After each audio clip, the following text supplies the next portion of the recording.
नमस्कार. मी सिद्धी सुहास नाईक. माझ्या चॅनलचं नाव आहे सिद्धीज ग्रामर हॅक्स. आपण पाहत आहोत समास.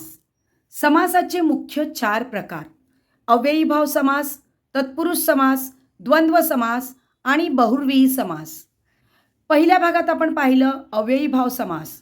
दुसऱ्या भागात आपण पाहिलं तत्पुरुष समास आणि त्याचे उपप्रकार. तिसऱ्या भागात आपण पाहिलं द्वंद्व समास आणि त्याचे उपप्रकार. आजच्या भागात आपण पाहणार आहोत बहुव्रीही समास आणि त्याचे उपप्रकार.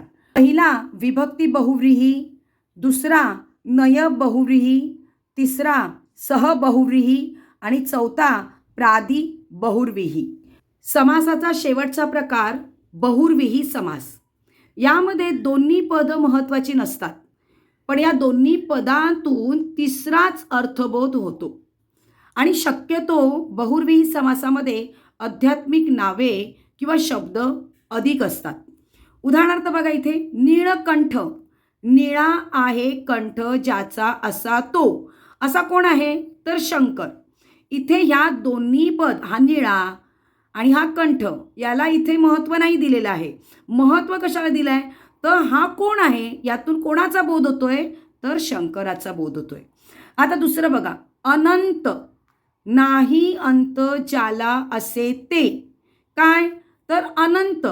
जसं आभाळ, अवकाश हे अनंत आहे. आपण अनंत काय म्हणू शकतो, अवकाश म्हणू शकतो. सानंद. आनंदासहित आहे असा तो. म्हणजे सानंद म्हणजे तो आनंदित आहे असा त्याला आपण म्हणू शकतो सानंद. सुमंगल. मंगल पवित्र आहे असे ते. ते काय आहे सुमंगल आहे. एखादी शुभ घटना जी घडते त्याला आपण म्हणू शकतो सुमंगल. म्हणजेच इथे काय या दोन्ही पदांचा महत्त्व इथे दोन्ही पदांना दिलं गेलेलं नाही आहे, तर त्यातनं तिसराच अर्थ निघतो. जसं आपण म्हणणार अथांग. अथांग म्हटल्यानंतर अथांग आहे असा तो, तर तो समुद्र येऊ शकतो. तर अशा प्रकारे तिसराच अर्थबोध होतो, त्याला बहुव्रीही समास असं म्हणतात. आता या बहुव्रीही समासामध्ये पहिला प्रकार आहे विभक्ती बहुव्रीही समास. दुसरा आहे नय बहुव्रीही समास, सह बहुव्रीही समास आणि प्रादी बहुव्रीही समास. पहिला आपण बघूया विभक्ती बहुव्रीही समास. विभक्ती बहुव्रीही समासामध्ये पण याचे 2 प्रकार येतात: समानाधिकरण विभक्ती बहुव्रीही समास, व्याधिकरण विभक्ती बहुव्रीही समास.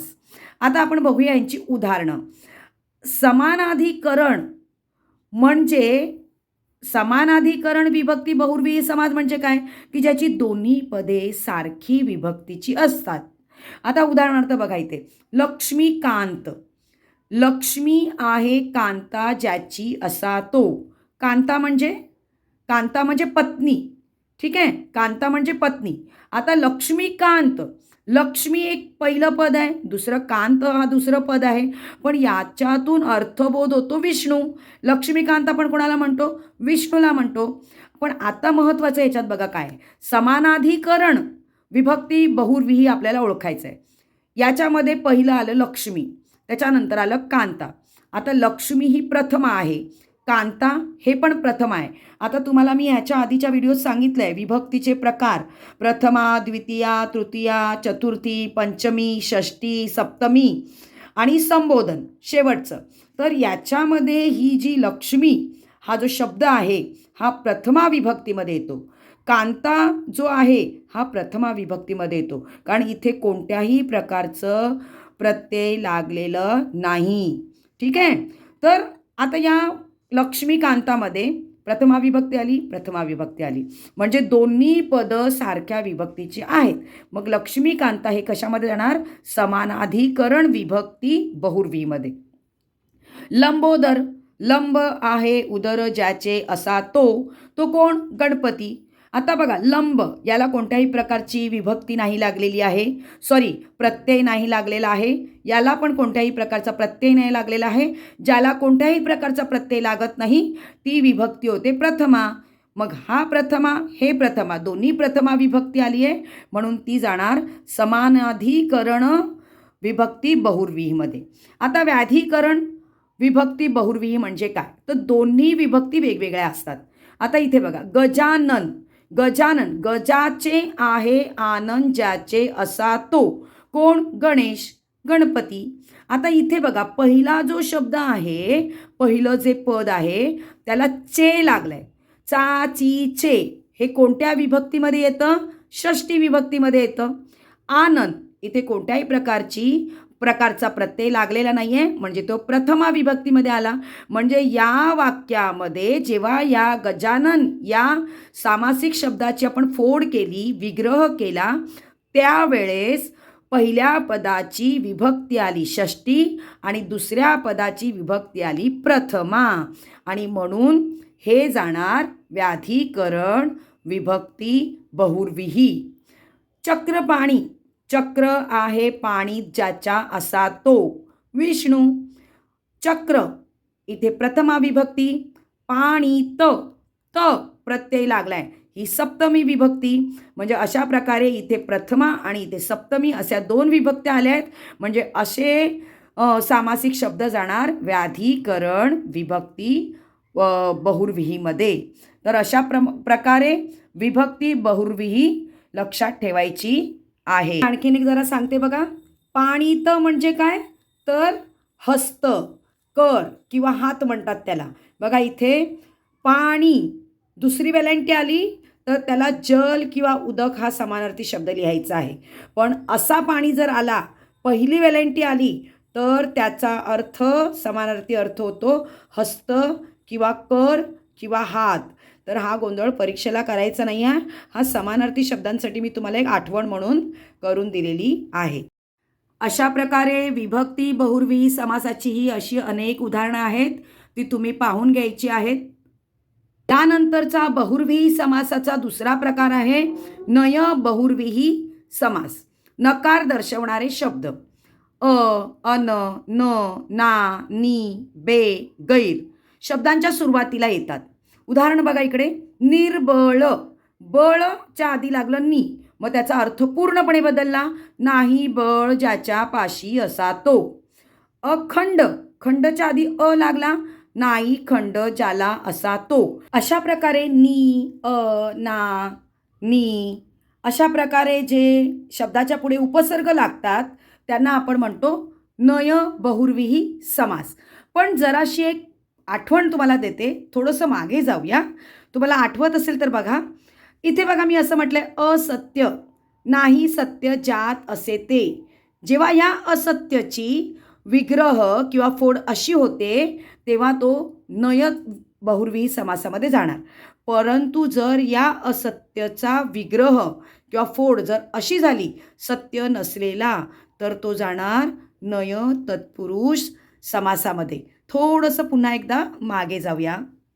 हा बघा नय तत्पुरुष समास, याच्यामध्ये सुद्धा अन, न, ना, नी, बे, गैर असे नकारार्थी उपसर्ग लागलेले असतात. बघा याच्यामध्ये पण ही त्याची उदाहरणं आहे. असत्य, सत्य नसलेला, जेव्हा नसलेला असा त्याचा तुम्ही विग्रह कराल तेव्हा तो जाईल नय तत्पुरुषमध्ये. पण जेव्हा नाही सत्य ज्यात असे ते असा तुम्ही जेव्हा या सामासिक शब्दांचा विग्रह कराल तेव्हा ते जाईल नय बहुव्रीही समासामध्ये. निरोगी, ज्याला रोग नाही असा तो, नय बहुव्रीहीमध्ये गेला.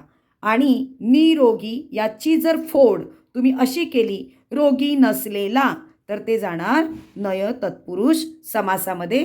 या गोष्टी तुम्ही लक्षात ठेवायच्या आहेत. त्यानंतर बहुव्रीही समासाचा तिसरा प्रकार आहे सहबहुव्रीही समास. हा ओळखायला अतिशय सोपा असतो.